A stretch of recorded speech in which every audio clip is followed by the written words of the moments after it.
tous, quel plaisir de vous retrouver sur DAZN pour cette deuxième émission 100% basket, la première de l'année 2026 et il s'est passé pas mal de choses autour des fêtes. On va y revenir avec notre plateau d'experts. Pape Philippe Amagou est avec nous, 2025-2026, ça change pas. Toujours la pêche, la classe, la pertinence, le sens de la formule. Comment ça va, Pape? Ça va très bien, voilà. Mes meilleurs vœux à tous, tout va très très bien. Stephen Brun vient de commenter 2 prolongations à l'Asvel et un blowout à l'Adidas Arena. Du coup, on ne sait pas sur quel pied danser en 2026. On a l'impression que c'est tout ou rien. Comment tu la sens cette année, Stephen? Écoute, je la sens bien dans la continuité de 2025. Très content d'être avec vous pour 2026 pour continuer à parler basket. Et j'ai vu le programme parce que oui, j'ai vu le conducteur et il est plutôt très sympa.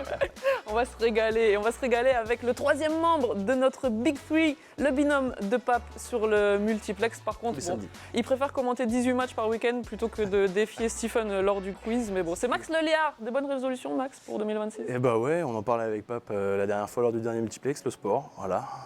Reprise du sport. Se remettre au sport. Refaire du sport, il faut descendre sous la barre des 100 kilos, tout va bien, voilà, on est bien. Allez, en attendant, on va parler de sport et de basket. Surtout, je vous propose de regarder le sommaire de cette deuxième émission.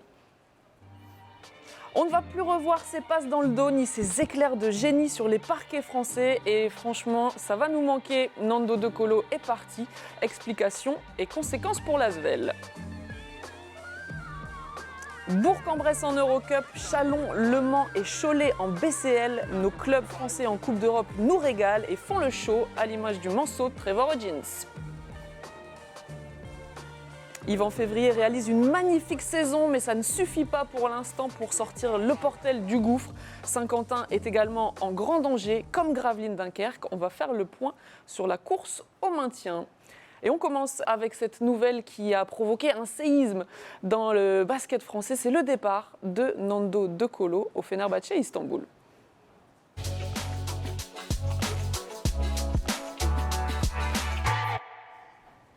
Et oui, 2026 a commencé avec cette nouvelle, Max. Mauvaise nouvelle pour les fans de basket français, mauvaise nouvelle pour l'Asvel, le départ de Nando De Colo. Ouais, Nando De Colo qui a quitté donc notre championnat de France, c'est arrivé tout début janvier. Pourquoi? Parce que fin décembre, l'Olympiakos, les grosses écuries de l'Euroleague, l'Olympiakos, le Fenerbahçe se sont renseignés auprès de l'Asvel pour essayer de se renforcer. Et le Fener est arrivé et l'équipe qui a retenu le plus l'intérêt de Nando De Colo. On sait qu'il a déjà joué là-bas 3 saisons. Il avait cette envie de partir. L'Asvel a décidé, après quelques négociations, de ne pas aller contre la volonté de son joueur, donc de le laisser partir. Et donc, il a rejoint le club du Fenerbahçe pour aller s'offrir peut-être une 3e Euroleague en carrière. Donc, il était passé là-bas entre 2019 et 2022. Il n'avait fait qu'une seule fois les playoffs avec le club turc. C'est un club qui l'a particulièrement marqué. Et c'est dommage de le voir partir, mais il s'offre aussi peut-être une belle fin de dernière saison, on ne sait pas. Pape, Stephen, est-ce que c'est un départ qu'on avait vu venir, qu'on comprend? Moi, je l'avais clairement pas vu venir. Après, est-ce que je comprends? Oui. Je pense qu'on connaît la situation du club. On sait aussi que Nando, c'est quelqu'un qui était venu avec un fort projet, le projet de l'Asvel, qui était un projet d'aller titiller le haut du tableau en Euroleague. Et je pense que ça arrivait aussi peut-être à un moment où il était opportun pour les deux parties aussi, peut-être de partir vers ces solutions-là, avec un Nando qui, pour lui, c'est sûr que c'est un nouveau challenge sportif, peut-être un des derniers de sa carrière, on verra. Parfois, on dit l'appétit vient en mangeant, peut-être que s'il y a des résultats, il aura envie d'aller un peu plus loin. Et puis aussi, on sait que l'Asvel, il y a des discussions avec une potentielle sortie de l'Euroleague, avec aussi un salary cap, donc voilà. Ouais, Stephen, triste pour nous, heureux pour Nando? Oui, on est triste pour nous parce que c'est un garçon qu'on a adoré commenter. Maintenant, moi, je suis content pour lui. Je suis content pour lui parce que, en fait, depuis 3 ans, voir Nando De Colo dans les bas-fonds de l'Euroleague, ça colle pas avec le calibre de ce joueur-là qui a toujours joué dans des très très grandes écuries prétendantes au titre, que ça soit au CSKA Moscou où il a gagné ou Fenerbahçe Istanbul. Et lui, il était prêt à venir à l'Asvel pour construire quelque chose, pour éventuellement faire un play-off. Et il a compris tardivement que ça n'arriverait pas parce qu'il y a des limites budgétaires, qu'il y a des reconstructions permanentes et que c'est très compliqué quand vous avez peu d'argent et que vous changez d'effectif chaque saison de gagner des places en Euroleague. Après, on connaît les déboires financiers de l'Asvel. Nando, chez nos confrères de l'équipe, il dit que c'est lui qui a fait les efforts financiers. Je pense qu'il est parti et qu'il a serré la main aux dirigeants de l'Asvel en disant « on est quitte, merci pour tout, il n'y a plus d'ardoise de part et d'autre ». Le Fenerbahçe Istanbul, il connaît, il a envie il a envie de matchs coup près, il a envie de jouer pour les trophées, que ce soit champion de Turquie, qui est un championnat compliqué avec l'Anadolu et d'autres équipes, et pourquoi pas un nouveau Final Four. Donc il n'était pas malheureux, mais ça ne correspondait pas au standing de Nando De Colo de gagner 5 ou 6 matchs par an en Euroleague. Et surtout, je pense que ça serait une vraie plus-value là-bas. Voilà, il a plus la capacité de jouer 20-25 minutes en Euroleague, mais je pense que dans un moment clé, d'avoir Nando De Colo qui met la main sur le ballon, qui est la création dans un money time, je pense qu'il aura vraiment un bon rôle à jouer dans cet effectif. C'est ce que Jasikevičius cherchait, Max. Et Nando, c'est ce qu'il dit aujourd'hui dans une interview donnée au journal L'Équipe. Il est forcément heureux de ces nouvelles perspectives. Oui, totalement. À 38 ans, comme le dit Stephen, c'est aussi l'un des joueurs qui a été les plus impressionnants sur ce début de saison d'Euroleague. On voit qu'il a encore le niveau pour être décisif. On l'avait vu d'ailleurs lors du match face à Paris où il avait été décisif en fin de match. Et on peut voir justement donc, cette interview où il le dit aujourd'hui. Je n'aime pas rester dans mon confort de basketteur. J'aime aller plus loin. Défendre le titre de Fenerbahçe est un très beau challenge. Ça, c'est la première partie qui lance donc cette deuxième partie de saison pour lui. Pour cette fin avec le Fenerbahçe. Et après, pour revenir sur ce que Stephen disait, où il y a eu la deuxième partie, où effectivement, dans l'interview de l'équipe, il émet un petit peu quelques regrets qu'il aurait pu avoir. J'ai passé près de 4 années à l'Asvel. Il y a eu beaucoup de mouvements avec des objectifs très élevés dès la première saison, mais ça n'a pas vraiment fonctionné. Il l'expliquait aussi dans son interview. Les actionnaires ne voulaient pas qu'il parte forcément. Pierre-Yves Poupet a eu du mal aussi à l'accepter, on peut le comprendre, mais l'Asvel voulait quand même rendre hommage à tout ce qu'il a apporté au club et a donc fait le choix de le laisser partir. Ouais, et on sait qu'il était en fin de contrat avec l'Asvel. On avait parlé de sa potentielle retraite à la fin de l'année. Dans cette même interview, il a un peu laissé la porte entrouverte, il a laissé planer le doute. Est-ce que ce nouveau challenge avec le Fenerbahçe le motivera à pousser plus loin? On aura la réponse bientôt. En attendant, on ne devrait pas le revoir en France. Ça, c'est une certitude. L'occasion de baisser le rideau donc, sur sa belle carrière dans l'Hexagone qu'il avait commencé à Cholet pour revenir ensuite à l'Asvel. Nando De Colo en Betclic Elite, c'est 6 saisons et demie donc partagées entre ces deux clubs. Des débuts avec Herman Kunter, on s'en rappelle, Rodrigue Bobois qui est un petit peu plus jeune que lui. Son retour à l'Asvel en 2022, vous voyez, c'est de nombreuses minutes jouées, des points, des passes décisives, 164 matchs, un seul titre, la Leaders Cup en 2023, mais il a laissé son empreinte sur chaque parquet qu'il a foulé, parce qu'avec Nando, il y a tout ce que vous ne pouvez pas voir dans les chiffres, il y a cette magie qui ne s'apprécie qu'en images, et on n'a pas pu s'empêcher de compiler certaines de ses meilleures actions en Betclic Elite. Regardez et appréciez Nando De Colo dans ses œuvres. Voilà De Colo, la passe sublime, la passe dans le dos. De Colo à 3 points. De Colo, la passe exceptionnelle. Quelle passe exceptionnelle. Cette capacité absolument phénoménale de Nando De Colo de fixer les défenses. Oh, la passe de Nando pour un Bayern qui va dunker. Incroyable passe. Nando De Colo va devoir faire la décision. 3 secondes. Oh là là, quelle passe! De Colo face à Nadjerifi. Il va se lever. Nando De Colo. Restauré! Oh, superbe Nando De Colo! Oh, la merveille de tir pour le maestro De Colo. L'écran. Il est passé Nando. Ça va trop vite. On l'a vu 1000 fois cette action. Nando à 3 points. La trajectoire de Nando peut-être.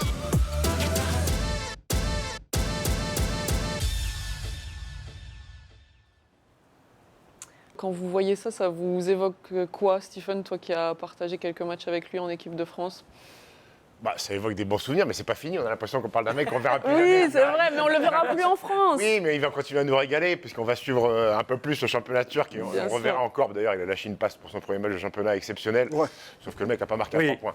Mais il a quand même signé son arrivée de. Qui fait quand même. Non, on a vécu une période, on a partagé le terrain avec lui, on l'a commenté, on l'a admiré, il nous a fait rêver aussi avec sa période du CSKA Moscou. Et le seul titre qu'il a avec l'Asvel à la Leaders Cup, elle est signée de Nando De Colo, parce qu'il avait été rayonnant à Saint-Chamond sur les 3 jours, il avait été exceptionnel, il avait, je ne vais pas dire gagné le titre à lui tout seul, mais il avait été déterminant sur les 3 rencontres. Et c'est un artiste, on connaît l'artiste, mais c'est un artiste rigoureux, il y a le talent, mais il y a aussi le travail. Et Nando De Colo, même ces dernières saisons avec l'Asvel, c'est toujours la même éthique de travail pour avoir parlé avec ses coéquipiers. C'est le premier qui était là. Alors c'est toujours un peu cliché de dire ça, mais c'est la réalité. Il était là avant, il était là après, toujours la même rigueur.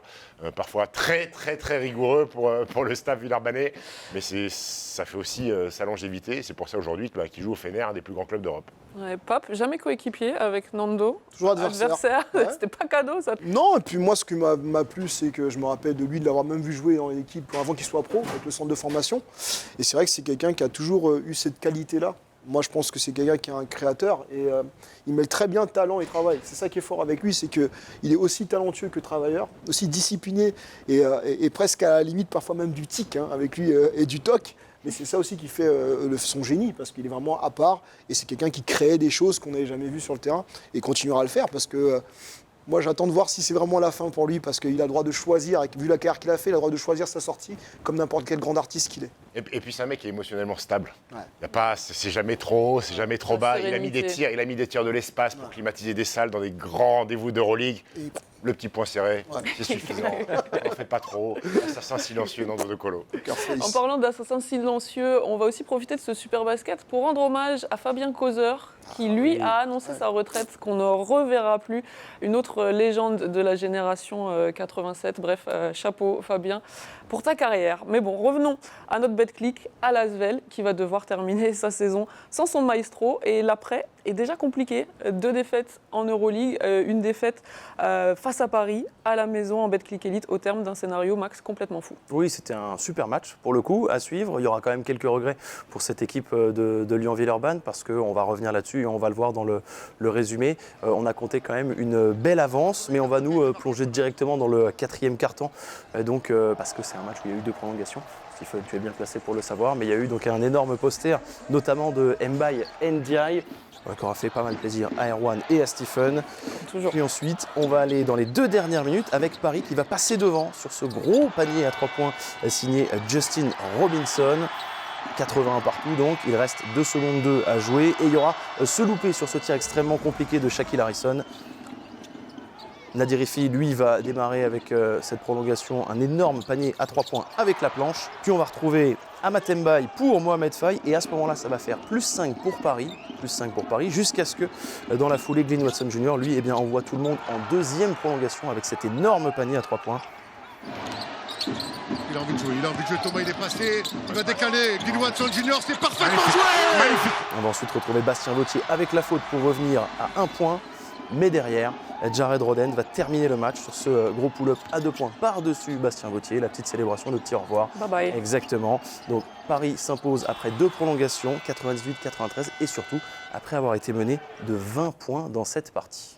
Ouais, on a l'impression que l'Asvel a peut-être un peu manqué de jus sur le finish. Toi qui étais sur le bord du terrain, Stephen, c'est ton impression aussi? Ouais, alors ils avaient un match de plus, puisqu'on sait que les Parisiens, eux, n'ont pas joué leur 2e match de la semaine en Euroleague. Le match contre la Poel Tel Aviv a été reporté. L'Asvel qui avait joué le Real et Baskonia. Alors, il y a la fatigue villeurbannaise, le départ de Nando De Colo. Mais il y a une vraie récurrence quand même pour les Villeurbanais cette saison, c'est qu'ils ont du mal à finir les matchs. Et que même en Euroleague, contre des grosses équipes, ils sont souvent dans le coup, 30, 32, 33, 34 minutes. Et à la fin, ça lâche par manque de rotation, par manque de talent aussi quand vous jouez des grosses équipes en Euroleague. La problématique sur cette fin de saison avec la perte de Nando, c'est qu'il va y avoir beaucoup de responsabilités sur Thomas Hurtel, qui a joué son plus gros volume de minutes sur ce match-là. Ça s'est vu sur le match en retard contre Boulazac, où il n'était pas sur le roster parce qu'il fallait qu'il souffle. C'est beaucoup de responsabilités sur Thomas Hurtel. Alors, il y a du monde sur les postes extérieurs, mais sur le poste de création, il n'y a plus que Thomas, qui est un fantastique joueur de pick and roll, qui a plus ses jambes de 20 ans. Il faudrait remettre un peu de création autour de lui, parce qu'il y a un projet de recrutement en plus. Mais voilà, le départ de Nando, c'est une vraie carence. Et surtout, parfois, ils sont short beaucoup sur les fins de match, sur les money time. Alors, Nando les a sauvés un paquet de fois, mais ils ont perdu beaucoup de matchs à 1 ou 2 possessions. Ouais, Pape, le talent de Thomas Hurtel, pour l'instant, ça ne suffit pas pour endosser ce costume de patron. Alors, tout le talent qu'il puisse avoir, Thomas, on connaît ses qualités, mais en effet, ça ne va pas être suffisant. Ça va pas être suffisant. D'ailleurs, moi, j'aurais été vraiment curieux de le voir plus souvent associé, notamment à Nando, plus dans l'alternance, et peut-être finir les matchs en small ball. Ça, on ne le verra plus, c'est de la fiction. Ouais, jouer ensemble, j'aurais bien voulu voir un petit peu. Les attaquants adverses qui auraient été contents, peut-être.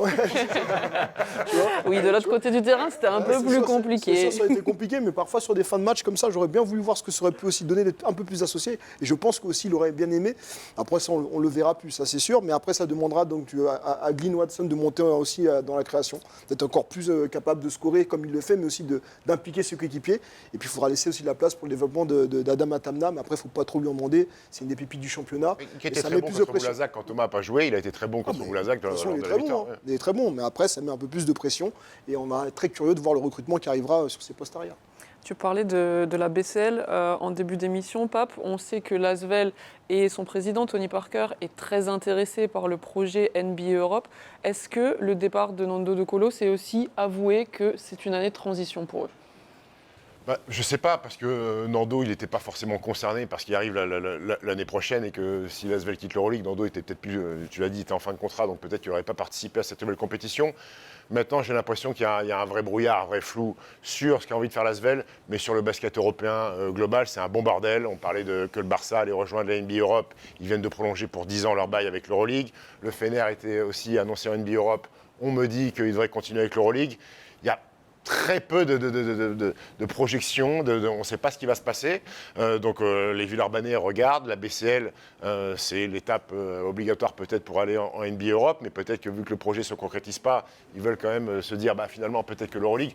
Donc tout ça, c'est un bordel monstre, un bazar, on a du mal à s'y retrouver, mais je ne suis pas sûr que ça soit...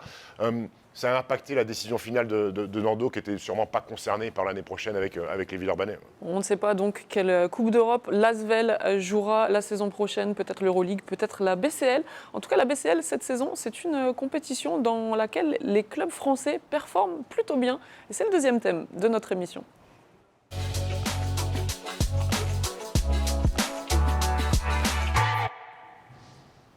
Les clubs français partent à la conquête de l'Europe. Non, on ne parle pas de Monaco en Euroleague. On parle de Bourg-en-Bresse, dominant en Eurocup, et du trio tricolore de la Basketball Champions League, composé de Chalon, du Mans et de Cholet. On va revoir le parcours européen de ces clubs français en images. Oui, on va commencer donc avec les 3 clubs qui jouent la BCL. On va partir avec l'élan Chalon. L'élan Chalon qui a terminé deuxième de son groupe derrière l'Alba Berlin avec une belle campagne, 5 victoires, une seule défaite.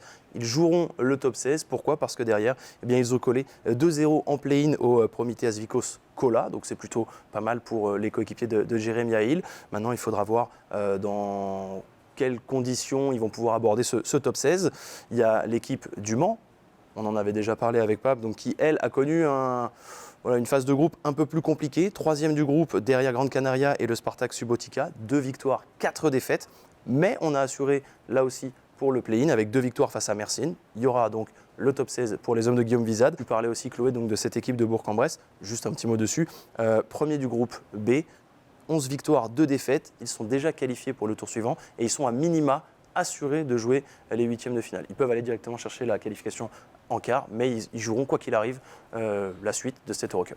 4 clubs français donc qui sont plutôt bien en Coupe d'Europe. On va voir un petit récapitulatif de leur parcours et de ce qui les attend aussi. On sait que c'est aussi 2 formules très différentes. Côté Basketball Champions League, il y aura de nouveau une 2e phase de groupe. Donc vous voyez Chalon déjà qualifié. Ils seront dans le groupe avec le Badalone de Ricky Rubio ou Nicara, double tenant du titre. C'est pas cadeau. Le Mans retrouvera Ritas, Galatasaray, Olon. Le top 16 de la BCL, c'est quand même costaud. Pour Bourg-en-Bresse, c'est un peu différent. Alors ils sont d'ores et déjà assurés d'être qualifiés en play-off. S'ils gardent la première ou la 2e place de leur groupe, ils iront directement en quart de finale pour un match sec. Pape, à quoi peuvent prétendre toutes ces équipes ? Est-ce qu'on peut voir potentiellement des équipes aller très loin dans ces compétitions ? Moi, je pense qu'il faut être ambitieux. Après, c'est vrai que ce format-là, il le maîtrise très très bien. L'équipe de Bourg-en-Bresse qui a déjà performé ces dernières saisons à ce niveau-là. Mais je pense qu'il y a ce complexe-là, je pense qu'il est passé. Il y a eu une période où le basket français avait un peu du mal dans ces Coupes d'Europe-là, où on y allait un peu, pas la fleur au fusil, mais on n'arrivait pas à passer les steps. Et je pense que les résultats de ces dernières saisons ont permis d'installer une certaine confiance, un certain respect aussi. Et ça s'acquiert, mais par des performances collectives. Donc je pense que c'est une très bonne chose de voir ces clubs-là tous performer. Après, c'est vrai qu'on a dit, en face, il y aura de l'adversité, mais c'est aussi ce qu'on peut aussi voir. Plus on monte les steps, c'est normal que aussi cette agressivité-là, cette adversité-là monte. Mais voilà, pourquoi pas espérer une belle surprise, un Final Four, une équipe qui se met dans le dernier carré. Ouais, tu mets une petite pièce sur qui, du coup ? Là, j'ai du mal. Une pièce sur le Mans. Cholet, tu veux que j'ai des problèmes là-bas ? J'avais vu Stephen Kelsey serai en coin. Je ne vais pas pouvoir rentrer au Mans, moi. Stephen, justement, comment tu C'est une vois bonne nouvelle, Chloé, déjà. C'est une bonne nouvelle pour notre basket français, de pouvoir performer comme ça sur des Coupes d'Europe. On se rappelle, il y a quelques années, on était en souffrance, on perdait contre des pays où on ne savait même pas qui jouaient au basket professionnel. On se retrouvait à perdre contre des équipes obscures. Là, il y a de moins en moins d'accidents pour nous. Cette équipe de Chalon, ce qu'elle fait, on rappelle qu'elle est passée par des phases de qualif pour arriver dans le tableau final de cette Basketball Champions League, avec un énorme Lionel Godou d'ailleurs pour emmener cette équipe de Chalon sur la phase de saison régulière. Bourg-en-Bresse est aujourd'hui un club référencé en Eurocup. Il y a cette finale perdue contre Paris Basketball. C'est fort parce que c'est quasiment un nouvel effectif qu'a Freddy Fautouk cette année, est capable de performer et surtout de perdre 2 matchs sur 13 joués dans une compétition où c'est une machine à laver, où il y a des déplacements, il y a la Betclic à jouer. Donc c'est un énorme exploit. C'est bien pour le basket français. Aujourd'hui, on existe en Europe et pas uniquement à travers de Monaco qui, eux, a pour but de gagner l'Euroleague. Il y a d'autres compétitions européennes qui sont là. Les Français la jouent à fond, parfois avec des exploits, parce que Chalon a fait des exploits notamment à l'extérieur cette année en Coupe d'Europe. Les Manceaux, eux, tu l'as dit, la formule leur a permis, en étant 3e, ils ont fait une petite phase d'être encore là, en course. On est bien, on est content. Ça permet aussi aux jeunes Français de côtoyer le très haut niveau. Quand tu joues Badalone, tu as cité Ricky Rubio, mais tu peux citer aussi Ante Tomic. Et quand tu as un jeune joueur français jouer des garçons comme ça, qui ont des pédigrés XXL, c'est bien dans la progression. Ça permet aussi d'attirer des meilleurs joueurs au meilleur CV en disant, regardez, nous on performe en Coupe d'Europe, on va peut-être pouvoir éventuellement faire un Final Four et vous propulser un peu plus haut. Donc c'est bien, c'est tout bénef en fait pour la Betclic Elite et pour la Ligue nationale de basket. Et ce que j'aime beaucoup aussi, c'est que ça a permis à certains clubs de progresser. Avant, on parlait beaucoup de la fatigue d'enchaîner dans les doubles semaines ces matchs en Coupe d'Europe. On pleurnichait C'est très français, ça. Non, mais ce que j'aime beaucoup, c'est que ça a permis, par exemple, Le Mans, quand ils ont eu leur mauvaise phase, ça leur a permis de progresser, de reprendre du rythme quand même, de ne pas rester que sur des défaites, parce que ça gagnait quand même. Ou bien cette équipe de Bourg-en-Bresse, qui avait un effectif qui partait vraiment avec Kevin Gokila et le seul, et tout le monde avait 10 nouveaux joueurs. Et ça leur a permis de construire un groupe, un effectif qui est aussi performé ensuite dans notre championnat domestique. Donc c'est aussi une bonne chose d'avoir ça. Et toi, tu trouves qu'on a progressé par rapport à l'enchaînement des matchs? Parce que là, on est quand même sur des équipes qui ne sont pas forcément bâties pour jouer plusieurs matchs par semaine. Ça a joué quand même des tours. Tu mentionnes Le Mans, ils ont eu 2-3 retours de déplacement difficiles. Chalon vient de perdre à Limoges après avoir fait une belle semaine de BCL. Bourg qui s'est effondré dans la dernière minute. Alors, si on va dans ce sens-là, on peut peut-être dire que Chalon perd sa place en Leaders Cup parce qu'ils ont joué des matchs de BCL. Oui, bien sûr qu'à un moment donné, mais moi je trouve ça bien que les équipes jouent à fond les deux compétitions, ne choisissent pas parce que malheureusement Chalon ne sera pas en Leaders Cup et ils auraient peut-être mérité, et c'est Cholet qui en profite parce qu'eux ils gagnent après progression à Gravelines, ils sont pas mécontents d'y être, mais voilà, la Leaders Cup, c'est une étape importante, mais les Chalonnais, ils sont dans le top 16 de la BCL aussi. Il faut savoir pianoter, il y a des coups de moins bien, c'est pas des effectifs à rallonge, tu l'as dit, ça joue à 10, 11, 12 pour les équipes qui sont un peu plus armées, mais quand on va avoir les matchs en jeu, que ce soit en Betclic Elite ou en BCL, c'est l'expérience en plus, des possessions importantes à jouer contre des grosses équipes. Ça sera tout bénef à la fin. Alors, ils sont malheureux, Chalon, mais finalement, peut-être que ce qui leur coûte la Leaders Cup, peut-être que plus tard, ça leur coûtera un match gagné sur un match 3 de quart de finale des playoffs. Et si tu demandes aux joueurs, ils auront toujours envie de jouer 2 matchs plutôt que de jouer qu'un seul match. On vous connaît, les joueurs. Tout ce qui peut vous permettre de moins vous entraîner.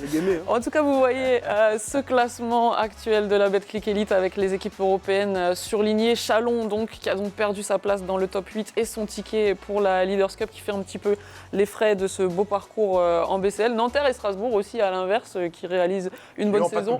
Voilà, qui peuvent se concentrer sur la Betclic. Et vous avez remarqué aussi au sud du classement, et c'est paradoxal puisque ce sont les équipes du Nord que l'on retrouve. Que se passe-t-il dans les Hauts-de-France? On aimerait bien comprendre. Alors je vous propose de faire un point sur la course au maintien.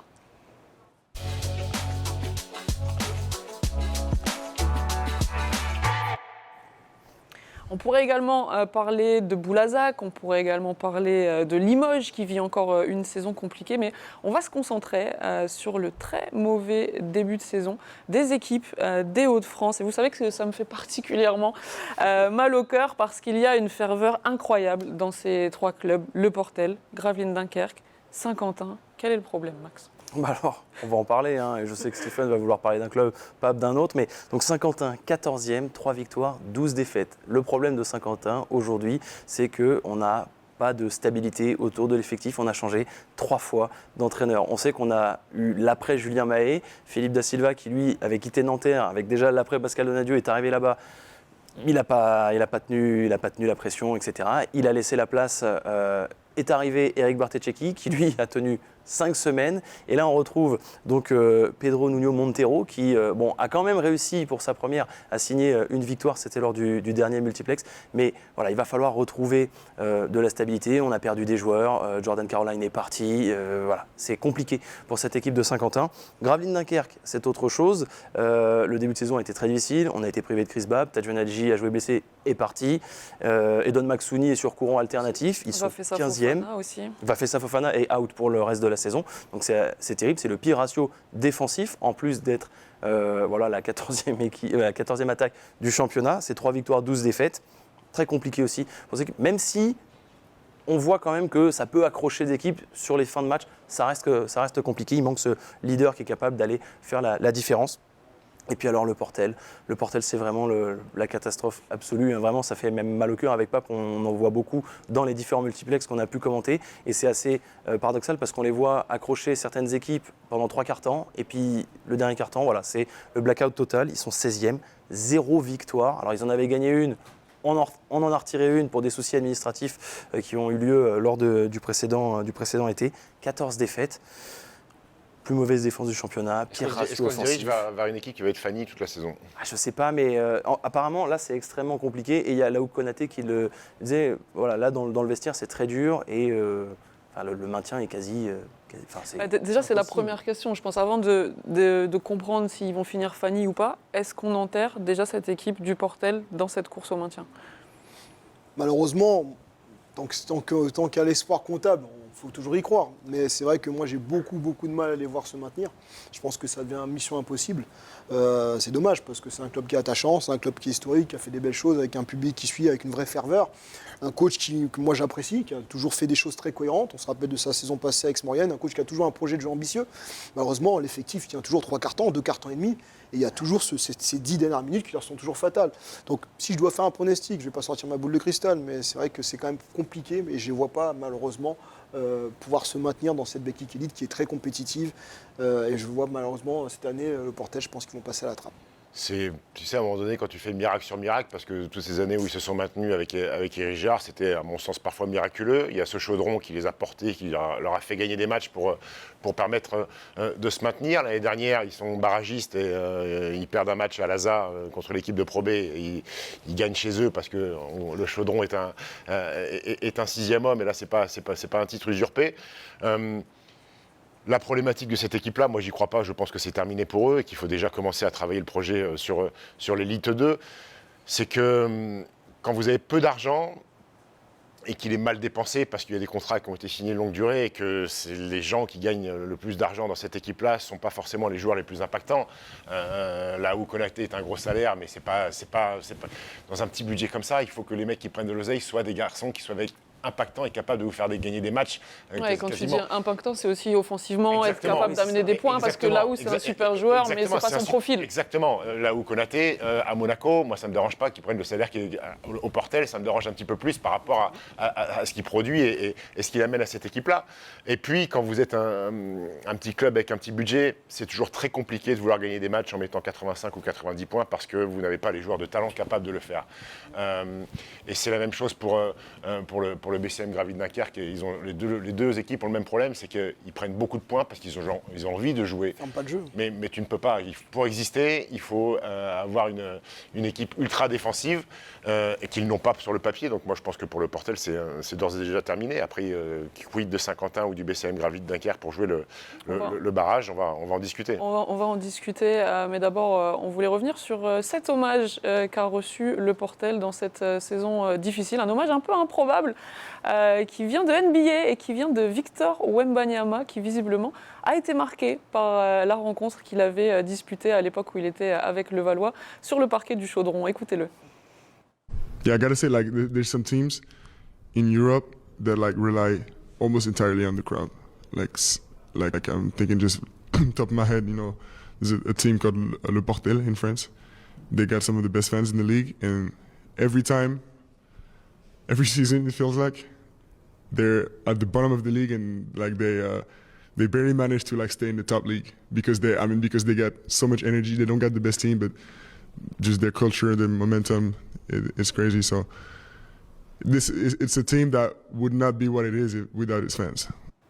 Et on imagine les journalistes américains en conférence de presse aller sur Google. What is la portière? Les éduquer un peu, là. C'est bien, c'est très bien, qu'ils éduquent un petit peu les Ricains. C'est très sympa les mots de Victor. Je pense qu'il serait plus sympa d'aller jouer quelques matchs avec le Portel pour les aider. On prend quelques-uns. Ouais. On aurait besoin, il serait content. Je pense qu'effectivement, cette aide serait la bienvenue. Bon, tu le disais, Stephen, donc a priori, le Portel, ça risque d'être compliqué. Maintenant, donc il y a une équipe qui va descendre directement en Élite 2. Il y a une équipe qui va jouer les barrages. A priori, pour l'instant, si on regarde le classement actuel, ça se joue entre Gravelines Dunkerque et Saint-Quentin. Avantage à l'une des deux équipes, Pape? C'est compliqué parce que les deux équipes, il y en a une qui a eu, on l'a dit, une infirmerie qui ne cesse de se remplir avec des joueurs qui sont partis, des joueurs importants comme Tadji qui n'a pas été, Hadji qui n'a pas été remplacé. Moi, ça là-dessus, il faudrait qu'on m'explique. Et puis c'est l'équipe de Saint-Quentin où il y a une instabilité, où il y a des coachs en télétravail. Moi, j'ai jamais vu ça. Et donc ça devient plus assistant coach en télétravail. Donc c'est dans le staff technique. Donc après, il y a plein de choses qui sont compliquées. Ça, on n'avait jamais vu encore. Donc, par rapport au coach. Oui, là, on est dans l'amateurisme, clairement. Bon, vas-y, je te laisse. Non, donc c'est compliqué de se projeter. Alors s'il y a une petite pièce à donner, si je dois me mouiller, je dirais que je vois quand même Saint-Quentin faire le barrage. Maintenant, après, c'est compliqué. Il faudra voir comment l'effectif évolue encore. Saint-Quentin a battu Gravelines au match aller, je crois, de 12 points. Maintenant, qu'est-ce qu'il joue pour Saint-Quentin? C'est que ce coach, là, Montero, sur les 3 victoires de Saint-Quentin, il y en a 2, c'est pour lui. Les 2 matchs qu'il a coachés, il les a gagnés. Donc peut-être que lui trouve quelque chose dans cette équipe-là pour les faire jouer mieux au basket. Le BCM Gravelines Dunkerque, c'est quand même un club historique qui, pendant pas mal d'années, a trusté les sommets de la Betclic Elite. Mais depuis quelques temps, ils sont un peu sur la tangente. Il y a eu ce drame de Sportica qui leur a fait énormément de balles parce qu'aujourd'hui, ils jouent dans une salle on a été avec Chloé en ouverture de championnat contre le Paris Basketball. On parle d'amateurisme. On y est là dans l'infrastructure. Beaucoup de problèmes en pré-saison. Chris Babb qui joue pas. Maintenant, je vois peut-être un petit peu plus de talent du côté du BCM Gravelines Dunkerque que du côté de Saint-Quentin. Gravelines va recevoir Saint-Quentin pour éventuellement prendre ce match-là. Gravelines va recevoir le Portel, donc les concurrents directs.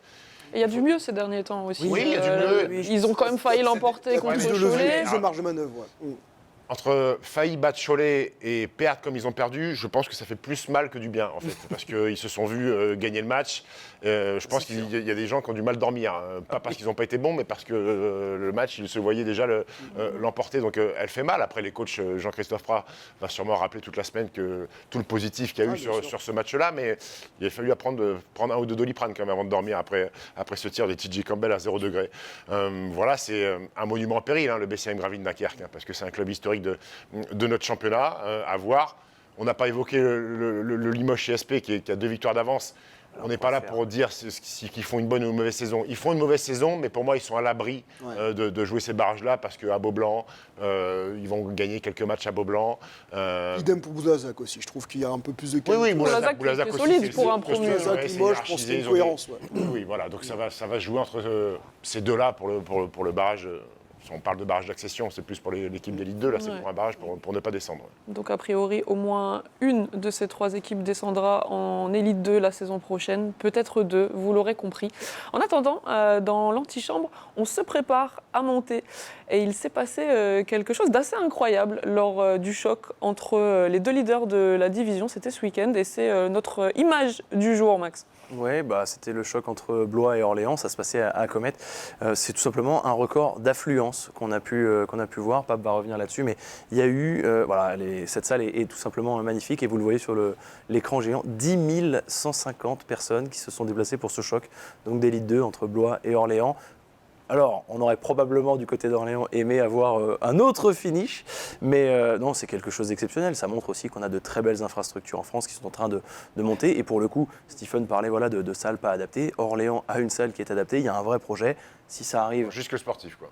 Voilà, c'est ça. C'est une enceinte qui est faite pour une équipe de De Betclic très haut Elite. niveau. Ouais. Pape, c'était un moment assez particulier, on imagine, cette rencontre. C'était incroyable. Et puis c'est vrai que c'est toujours une bonne nouvelle. Après, c'est vrai que c'est étonnant que ça vienne d'une équipe d'élite 2, qui n'est pas de notre première division. Mais c'était vraiment une magnifique fête, vraiment un très très bon engouement. Il y avait beaucoup d'ingrédients pour que ce soit vraiment un beau match. D'abord, c'était un centrico, deux équipes qui se tiennent à deux villes qui sont à 30 minutes. Et puis ça devient un classico parce que ça fait plusieurs saisons en élite 2 que ces équipes-là caracolent en tête du championnat. Et puis elles sont très très proches en tête de qualité. Elles étaient premières ex aequo, donc tous les ingrédients étaient remplis pour que cette salle fasse le comble. Et on a eu aussi un très très bon match. Même si à la fin, les Blésois ont un peu gâché et climatisé la salle. Ils sont venus avec 3 climatiseurs dans le coffre. À la fin, il faisait un petit peu froid les 10 dernières minutes. Pas d'humour, là, des Blois. On retrouvera donc peut-être l'une de ces deux équipes en Betclic Elite l'an prochain. Mais il y a des très bons clubs en Élite 2 qui vont arriver en Betclic Elite, structurés. On parle Ils vont d'Orléans, s'installer, hein. Blois, la Chorale de Rouen avec TJ Parker, qui est aussi un club historique de notre division. Donc si ces clubs-là sont amenés à monter en Betclic Elite, ça ne sera pas des... À l'exemple de La Rochelle, qui a eu une montée un peu surprise et qui a souffert parce qu'ils n'étaient pas prêts, que ce soit au niveau infrastructure et au niveau financier. Les 3 clubs que je viens de citer sont des clubs qui sont équipés pour l'aventure si jamais ils sont amenés à monter. Allez, c'est le moment que vous attendez tous, que Max Leliard attend avec Déjà l'heure du quiz. impatience. Eh oui, ça y c'est est. déjà C'est vite, hein. l'heure du quiz. Ah oui, ça va vite.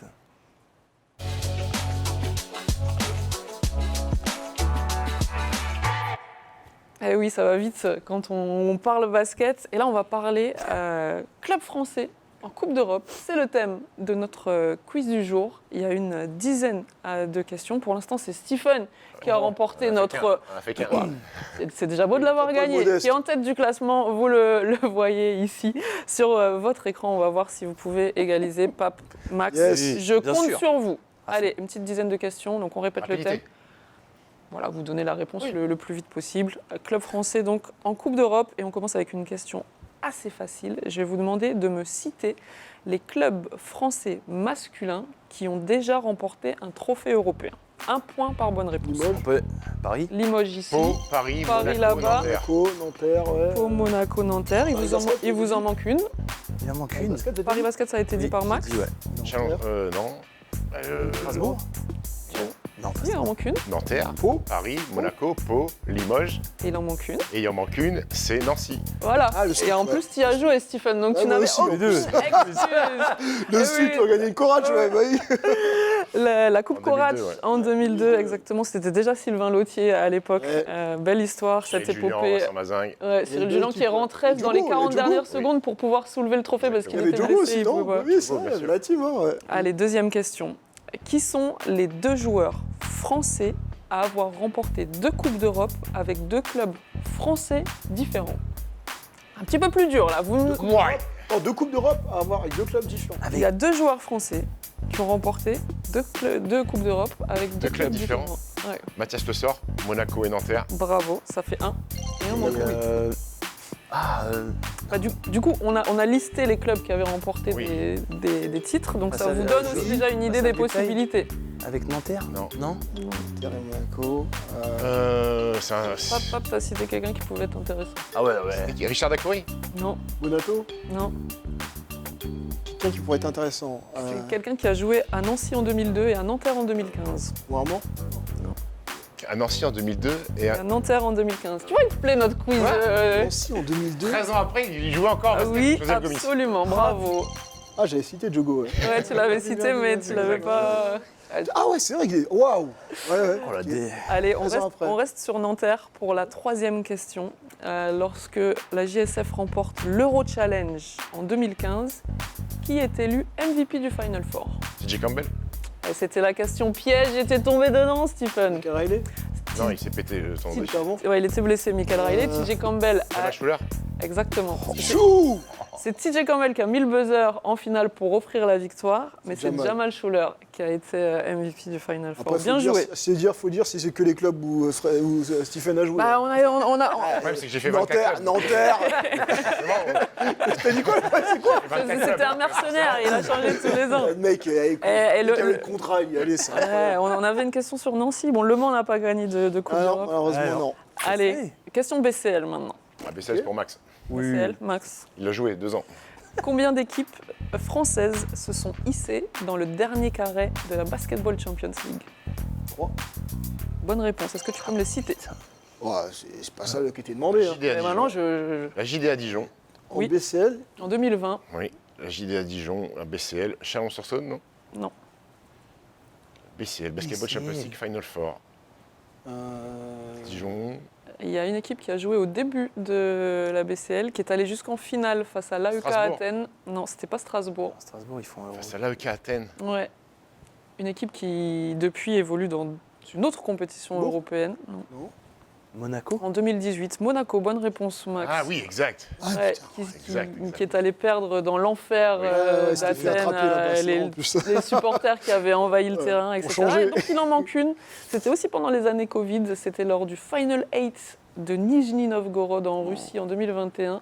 Une équipe qui avait créé la surprise en battant Tenerife. Un habitué de la BCL. Strasbourg. Strasbourg. Oui. Tu l'avais cité? Bah, je l'ai dit, mais tu m'as Oui, dit il non. a dit. Ouais, je t'ai pas écouté. Non. Je tiens quand même à dire que c'est Excuse-moi. pas ça la question.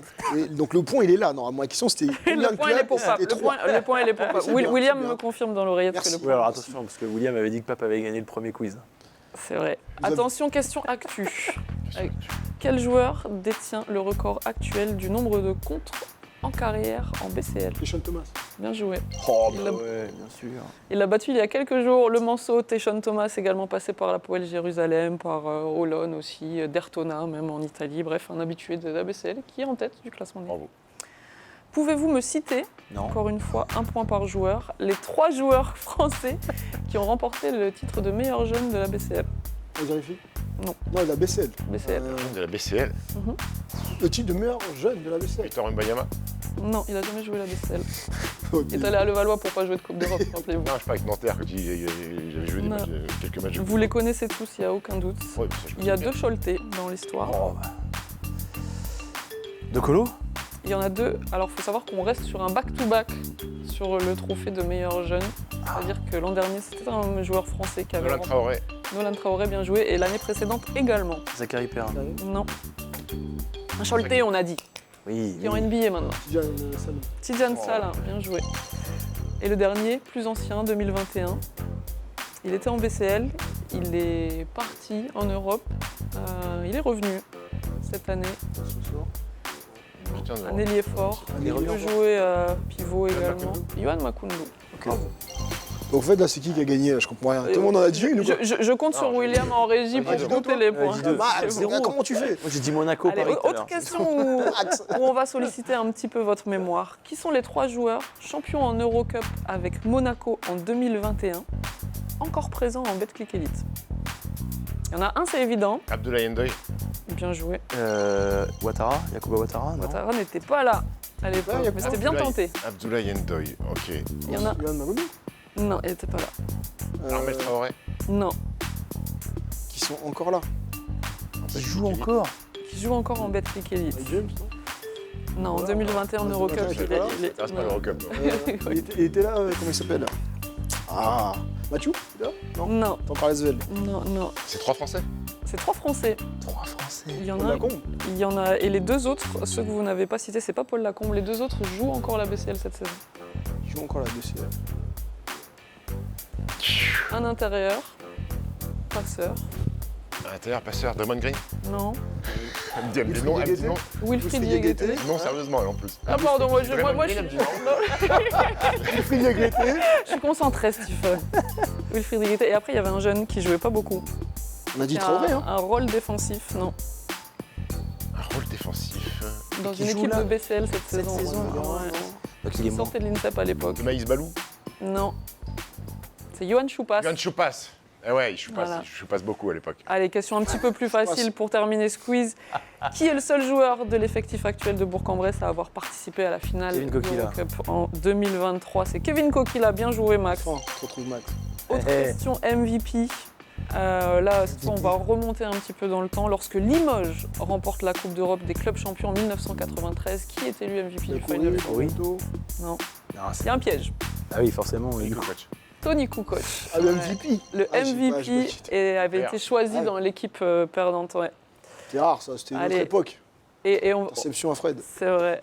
Et on va finir par un petit qui suis-je. Attention, on cherche un ancien joueur, une légende, qui a un lien avec les clubs français en Coupe d'Europe. Vous allez le voir, c'est un petit peu tiré par les cheveux, mais ça va vous plaire.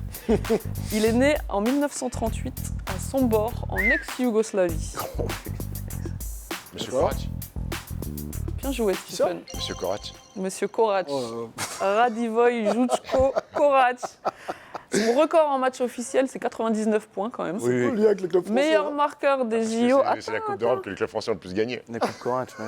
Eh ouais, il est décédé dans un accident de voiture à l'âge de 30 ans. Il a donné son nom à une compétition qui a été remportée quand même 5 fois par les clubs français. Voilà, c'était vraiment un quiz de Fallait dire le 5 puristes. fois d'abord. Et je vous laisse deviner qui a remporté ce quiz. Stephen Je Brun, portais- félicitations. Moi, je suis un rageux, je porte réclamation. Merci, c'est gentil. Voilà, Ah, c'était plus dur, 2-0. les Pape questions. Max, on va essayer. Ouais, on a un petit peu. Ah, c'était 4 étoiles là. Là, c'était Ah, quiz c'était 4 bien, c'était étoiles, bien, c'était ouais. bien. J'espère que devant votre écran, vous Mario avez Kart, suivi. 150 cm3. N'hésitez pas à nous donner Il y a en plus- il y a plus de commentaire 200 maintenant, le nombre de réponses que vous avez obtenues. Allez, on va se projeter sur les prochains rendez-vous. Il y a beaucoup de basket sur DAZN le vendredi, le samedi, le dimanche, des matchs décalés en semaine et des grands rendez-vous aussi avec des superbes affiches, un alléchant Nanterre, Bourg-en-Bresse, on y sera Stephen, ce sera samedi, Paris-Le Mans. Le remake de la finale de Coupe de France de l'année dernière, Le Mans-Villeurbanne la semaine d'après. On vous note quand même la Leaders Cup parce que c'est une date importante que vous devez bloquer dans votre calendrier du 20 au 22 février. Bref, on va encore se régaler. Comme d'hab. Que des belles affiches. Ouais. Merci beaucoup Merci d'avoir beaucoup, été merci avec à nous vous. pour Merci à cette tous. deuxième émission. Du coup, la semaine prochaine, le quiz un peu plus dur, un peu moins dur, ça vous C'est plaît? bien, c'est bien. Ça va, On va se faire une émission spéciale Leaders Cup. Allez, Ouais, c'est allez, go. Allez, Ça, j'ai pour une la semaine pour prochaine. travailler, c'est bien. On se donne rendez-vous très vite sur DAZN. Merci C'est à des vous réponses avant. de nous avoir suivis et à très bientôt sur les parquets ou en studio pour parler basket.